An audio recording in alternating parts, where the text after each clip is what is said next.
Esok hari Jumaat, Jumaat pertama dalam bulan Zulhijjah. 3 sebab kenapa tuan-tuan dan puan-puan tidak boleh melepaskan Jumaat ini, kerana Jumaat ini sangat-sangat luar biasa. Pertama, kerana kita berada dalam bulan haram, bulan di mana Allah mempertingkatkan segala ibadah yang sedang kita lakukan dengan kebaikan. Kedua, kita berada di 10 awal bulan Zulhijjah.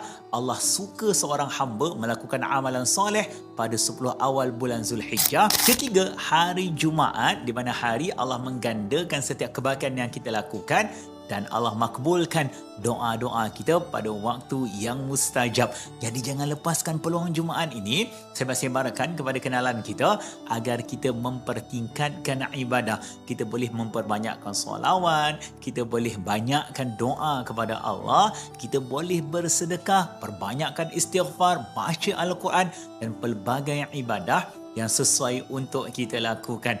Tuan-tuan, Allahu Akbar. Terima kasih kepada Allah kerana mengizinkan kita berada pada hari-hari yang hebat, walaupun pada hakikatnya kita bukan orang yang berkelayakan. Moga Allah mudahkan segala urusan. Salam Jumaat. Alhamdulillah. Jom berterima kasih kepada Allah.